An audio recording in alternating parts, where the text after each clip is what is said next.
All right, so the new update live stream has passed, and we've gotten a bunch of information about the new update next week. We don't have the finer details that will come in the patch notes in a few days, but in the meantime, I want to address two key things that I think are causing a lot of division and confusion and maybe negative feelings in the community, and that is from the live stream, of course, World Boss, the new World Boss Legend Plus that they announced, and the new web shop.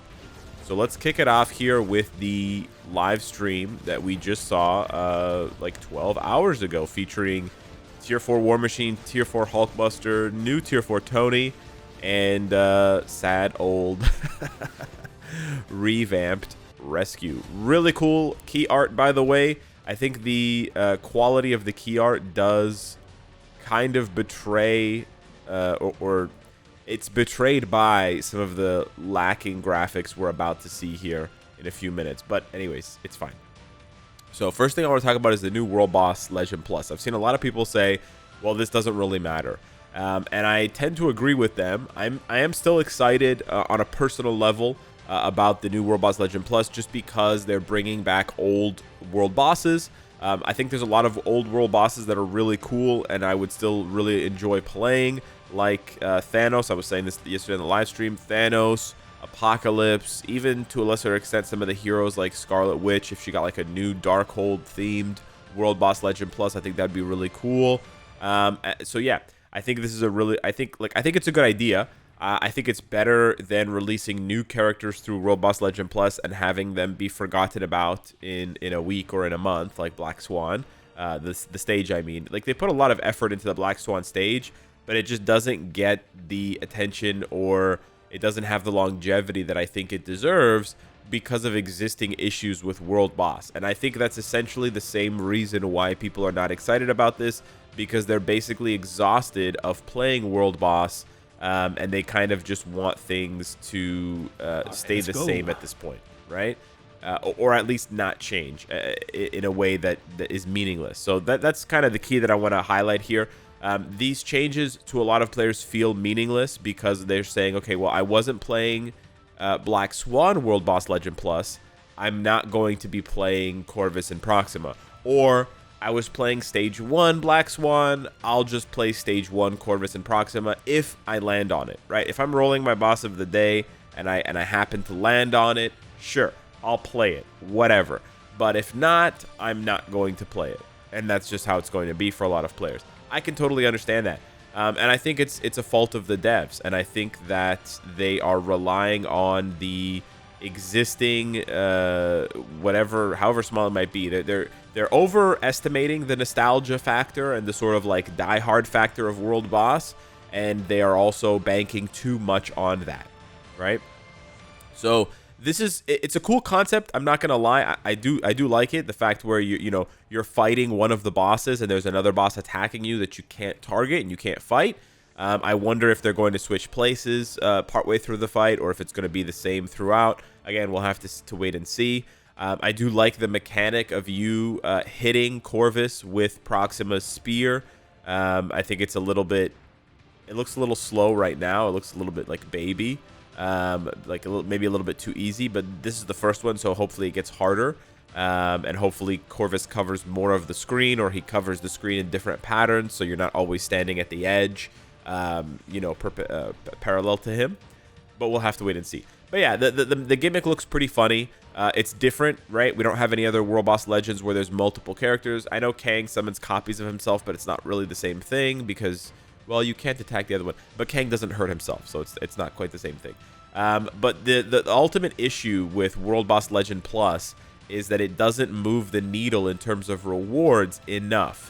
And I say that as someone who really cares about rewards. I try to maximize my rewards, even though I can pull out my credit card at any time, and I do pull out my credit card a lot. I don't like to pull out my credit card to just buy resources, right? I like buying CTP, gambling for CTPs. I like buying comic cards that are going to improve my whole roster. But buying a tier 4 packed, tier 4 1 character just feels really dirty. I do it once in a while, don't get me wrong. But even when it was first introduced, I had a hard time 2 years ago when it had the most value. I had a really hard time doing it. And unfortunately, Black Swan doesn't move the needle enough to justify, first of all, to justify the difficulty of the stage. You can say I'm only on stage 29. I just don't care. And also the fact that you can only use tier 4s. Now, yeah, people are going to say, and the devs will say, oh, but you can look how many different types of mighty CTPs you can drop. Well, here's the other problem, is these don't drop. For the vast majority of players, these don't drop, or they drop once and then they never drop again. So it doesn't really matter. Now, with the new World Boss Legend Plus, what they're trying to do is get you hyped by saying, oh, but this one, Corvus and Proxima, is gonna have a chance to drop a Mighty Rage. It's gonna have a chance to drop a Mighty Conquest. Now, I'm not gonna lie to you, that is very enticing. Those are the two best CTPs right now. So yes, I will play Corvus and Proxima probably disproportionately, probably more than I would play Black Swan, just because I want a chance. If a CTP is gonna drop, I want it to be the right CTP. But at the same time, I still feel like it's not enough. I do really appreciate, I have to say, I do really appreciate the artifacts. I think it's really nice that they put all the artifacts for all the characters in the World Boss Legend stages. I think that's fantastic. I can't wait to see what Null's artifact is going to be and Mephisto's. I think that's very, very good. Obviously, Proxima and Corvus don't have artifacts yet. They'll get them. And then that will be a very nice place to farm them. But I feel like there still needs to be another incentive in order to really push players in this direction, because ultimately they want to make money, right? Spoiler alert, Marvel Future Fight wants to make money. And so they're pushing, they want to push players, right? They want to push them gently, but they want to push players into World Boss Legend, of course, because they're going to build up more characters, build up their roster more, stay in the game longer, and spend more money, or be more likely to spend money. And now they want to push players not towards World Boss Legend, but also towards World Boss Legend Plus, because that's tier 4 only. And then, of course, you're not only having to build your roster, but you're going to have to tier 4 your roster. And then again, you're going to have to play the game longer, stay in the game longer, and you're more likely to, say with me now, spend money. I get that. I understand that. But there's not enough incentive right now. And the nostalgia factor is not hitting hard enough with Proxima and Corvus to justify it. So here's what I think they can do. This is a very small fix, because I know they're not going to swing for the fences with big fixes. So I'm not going to sit here detailing my 10-step program for how they can fix World Boss Legend Plus. All they have to do, it's very, very simple. All they have to do is add in a pity timer for one of the mighty CTPs. And this is a good idea, not only because it guarantees mighty CTPs for players, but also because since there are so many different drops, so many different mighties, you don't know which one you're going to get. And the devs love that shit, right? So what they got to do is they got to put all these CTPs here. Imagine all these CTPs, they get put into like the mighty CTP chest. And so you don't know which one you're going to get. It could be an energy, it could be a judgment, it could be an egg, right? You're going to get one of them. And then how do you get them? Well, if you clear stages, let's say 1 to 19, you get 1% added to that pity timer. So you have to clear the stage 100 times. So that's going to take you, maybe it's got to be less than that, because 100 times is not that many divided by 5 per day, right? That's only 20 days. That's way too short.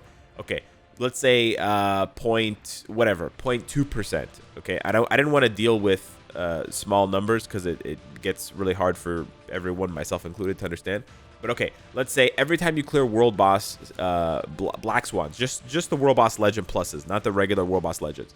But let's just say every time you clear stages 1 to 19, you get some sort of percentage added, and the bar goes up to 100%, right? So it's a very, very small percentage. If you clear stages 1 to 19, it's going to take you like, whatever, 3 months. It's going to take you 90 days of farming this shit 5 times a day.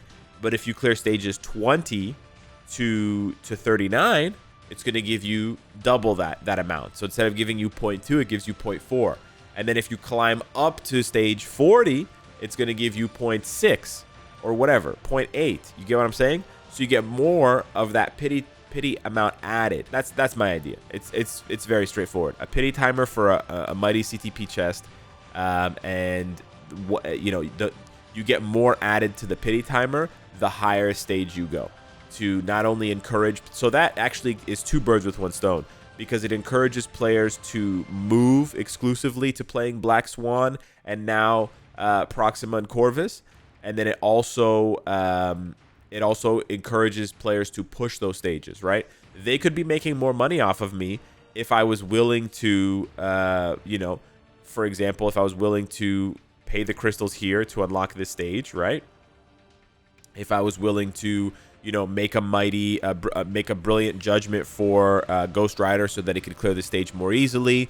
And then on stage 30, if I was willing to tier 4 Beta Ray Bill so that I had a support character for these stages, I would be willing to do all of that. If you're saying that it's going to accelerate and I have like a meaningful way to measure my progress and it's going to give me more mighty CTPs, because then I can justify it. Again, it's all about that time reward equation, right?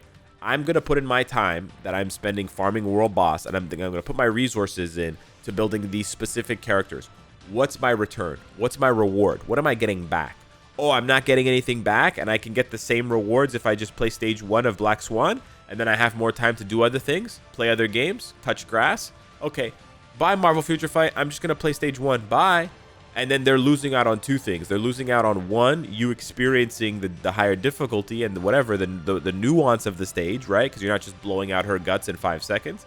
But they're also missing out on playtime, and they love playtime. They love it when you're in the game as long as possible, when they can show their managers and their bosses, look, the daily active playtime is up. Sure, we're losing users now and then, but the users who are staying, they're getting really addicted to our game. They're much more likely to spend money. Again, I'm not the ideal target here because I'm a content creator, so it's skewed. But I think they need to work on this, and they need to make World Boss Legend Plus a lot more enticing than it is now, because this is going to be hot for a week, and then everyone's going to forget about it. And I think that's kind of sad, man. I think that's kind of sad. I know a lot of the resources and a lot of the assets are being reused. They're obviously reusing the look for these characters. They're reusing the stage. I think when they give Proxima and Corvus a tier 4, they're going to update the character models for this stage. But, for now, I think people are just not going to care after a week. Second thing I want to discuss is the Cash Shop, the Marvel Future Fight web shop, with exclusive benefits and offers and points that you build up by spending money there. Now, a lot of people were confused about this. A lot of people thought this was a cash grab. This was a ripoff thing. And I'll try to explain it as best as I can. Essentially, it is a way for Netmarble, the parent company of Marvel Future Fight, to circumvent or basically cut out the middleman that is Apple and Google from the store purchases. Because if you didn't know, every time you make a purchase in the store in Marvel Future Fight, doesn't matter what you're buying, as long as you're spending real money. If you're spending crystals, it doesn't matter. But if you're spending real money and you go to buy this pack, or you're spending real money and you go to buy some other pack, you are, even if it's a subscription pack, whatever, 20 to 30% of that purchase price is a tax that Apple and Google slurp up, even though they didn't do anything. They just sit there with a straw drinking your milkshake, or in this case, they're drinking Netmarble's milkshake. So what game developers have realized is they can just point their player base to a web shop. And it's a bit awkward, of course, because you're not really doing it in-game, and it has that discomfort associated with it. But then the benefit is they can give you lower prices because they're saving that 20 to 30%. So they pass some of those savings on to you. And like this ugly-ass graphic here says, if you hold out your hand with some coins, there will be an arrow that appears with 10%, and then you can find parking. No, what the ugly-ass icon is supposed to be saying is that you can save up to 10% by basically getting Marvel Future Fight points. So they're not going to give you 10% back on your purchase by lowering the price of the purchase. The price of the purchase is going to be the same, but I think anyways. But what's going to happen is when you make that purchase, you're going to get 10% of the purchase amount or the price, whatever, in Future Fight points. And then you can convert those points into cash to buy other things in the shop. So it's like a cashback credit card if you've ever had a cashback credit card. Anyways, if you think this sounds shady, for sure, it's still, I'm not sitting here trying to justify it for you. I will just point to other games. So this is Marvel Strike Force, and they have, I gotta move the camera down. They have a store right there. You can see the store right there. If you click on it, it's going to prompt you to log in. I don't have a Marvel Strike Force account right now, so I can't show you. Here's Clash of Clans with their store. This is store.supercell.com/Clash of Clans. And here they're explaining discovering store specials, 15x value, What else do we have? Gold Pass Stamp Card. Again, these are like loyalty programs things so that you keep coming back to the shop. They earn bonus points. Does it sound familiar? It sounds exactly the same as MFF, right? And now here, I have to log in with my Supercell ID to check out the store specials. And here you go. If I sign up for the store, I get an extra 350, whatever this is. Very similar to MFF offering 100 crystals for signing up. Here's Star Wars Galaxy of Heroes and their web store to log in if you want to do Star Wars Galaxy of Heroes. Tons of other games have this. So this is not a new thing. This is not like some new scam or whatever. This is just a way for Netmarble, like I said, to circumvent the middleman that is Google and Apple, who just take their tax and do nothing for doing so. So yeah, I think this is good. I think this is just a big naked win for spenders. I'm not saying that you should turn into a spender if you're free to play. No, no, no. I'll be curious what these exclusive offers are going to be, if they're going to be good. But yeah, I think this is just a raw win for spenders, because you're basically just going to save 10%. And all you have to do is just make your purchases on the web store instead of in-game. Hopefully the in-game menu will have a link to the store, the way that you can press on the banner here. Can I not press on the banner? There's supposed to be like a link that you can take. See, like redirect to banner link, and then it will redirect you. Or sometimes you can open up when they have like patch notes or like a dev note. You can open that up in game. I think you can press that here. There you go. So hopefully you can open up the web shop in game, so it feels less awkward to have to like go load up your laptop or go open a Chrome tab on your phone or whatever. But we'll have to wait and see. We'll have to wait and see how they do that. But yeah, so that's kind of my take on the web shop. Again, could they be spending this time working on other things? Sure. Yeah.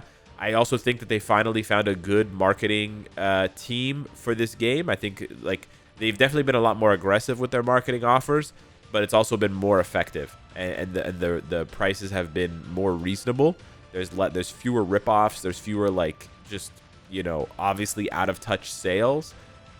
So that is good. That is good. They also mentioned that the dispatch shop is going to have upgraded rewards that you can buy. So I don't know if that means they're going to upgrade the normal shop, or if they're going to upgrade this mission shop here, or if they're going to tweak the rewards. This has been a complaint of players for a long time, like 4 or 5 years, because when you trigger the purchase on like a CTP, it costs you like 6,500 crystals to buy it. I don't know if I can show you here, but it's pretty insane. The prices have not been updated in like 4 or 5 years at least. And so, yeah, even something like that, 1,500 crystals. 1,500 crystals for a chaotic ISO is insane, right? That's just stupid. So yeah, I'm curious to see what happens there. But yeah, maybe save your dispatch tokens and save your refreshes for after the update. Anyways, those are the two things I wanted to cover in higher depth and detail from the live stream. If you have any other questions or you have any other things you want to see me talk about and break down, hit me up in the comments down below. Hit me up on Discord, Twitter, and I will check that out for you. Thank you so much for watching the video. Smash the like button if you enjoy the content, and I will see you in the next one. Take care.